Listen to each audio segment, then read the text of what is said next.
with the Nerds of Color. Big fan of both of you, and thank you so much for your time today. Of Absolutely. course, thank you.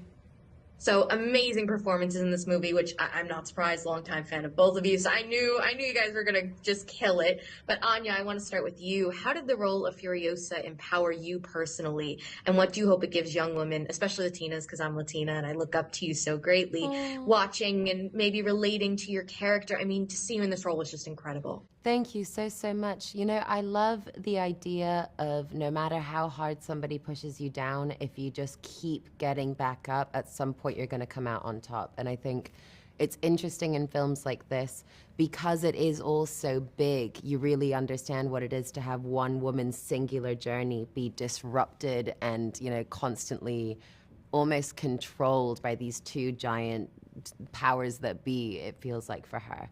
And so her absolute resilience throughout all of it and her insistence on remaining in some way dignified, I really connected with it. Yeah, it came across, let me tell you. It came across perfectly, beautifully. Angel. Chris, I mean, this isn't your first time playing a villain, but you have played heroes, and I think you're like a comedy king. Like, you have such great range as an actor. But I'm curious, has your time playing a hero for so long helped you in any way when it comes to playing a villain like this one? Has it taught you anything that you're able to apply here? Yeah, I mean, look, the hero and the villain, they both think of themselves as the hero. You know, neither thinks they're the evil version. And that can be the trapping as you pick it up in your script and you think, oh, I'm the bad guy, I need to do bad things. The script does that for you. You know, I had to find a way to, I don't know, I guess insert some humanity into him, understand sort of, you know, okay, what was it about this individual that needed and wanted the attention, and why was there a flamboyance and a sort of need to be heard. And it came through, I guess, the same as everyone else in the wasteland, a frustration, and they'd been stomped on and treated unfairly and faced all sorts of brutality and suffering. And this was his attempt to kind of push his way through and I guess, amass a large following of people and promise them a way out of the suffering. But it was a really fun character to play with. Just the layers that the script allowed me was unlike anything I'd played before. And there's a scene between the two of you, which I will not spoil because it's an epic moment, but there is a quote in it, like, do you have it in you to make it epic? And that stuck with me immediately. I'm curious, in this project, when you were reading the script, did you ask yourself that question, like, do I have it in me to make this moment epic? And then what was it like to see final product? Because the movie was epic, guys. You guys did it. Oh, thank you.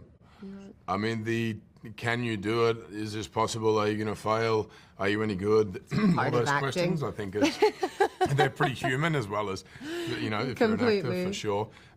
Both of us stepping into a beloved franchise, you know. But that was the scene, I think, that we were both most intimidated by and most excited by. Yeah. You think, and really enjoyed the collaboration and the fact that we had 4 or 5 months of discussion leading up to that point. I was so in awe of what Anya was doing and thankful for how she wanted to play the character and things she insisted the character needed to do, because it really altered the way I was going to do things. And so it was just a beautiful back and forth, and I was very thankful to sort of have that one in the can and be finished. You know? It was, we shot that over 3 days, and I think, as Chris said, because we had the luxury of being able to discuss it for such a long time, I think rather than have it in us to make it epic, I was very insistent that it had to be a physical confrontation, and I had to sort of really argue that point. So by the time that we finally got it, I was just like,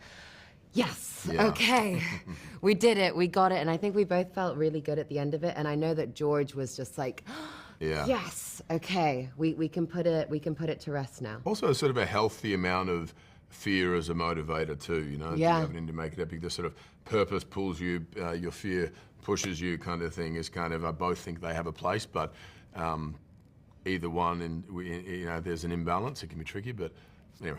And you'll also understand this as a nerd.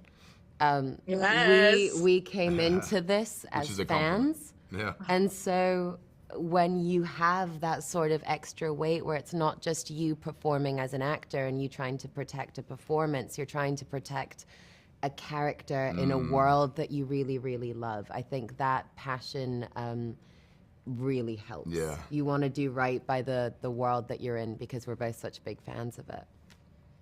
Well, I'm a big fan of both of you. I came into this a fan. I'm leaving a bigger fan. You guys are amazing. Thank you so much for your time again. Oh, I really appreciate it. so much. Have a great rest of your day. Congrats on the movie. You too.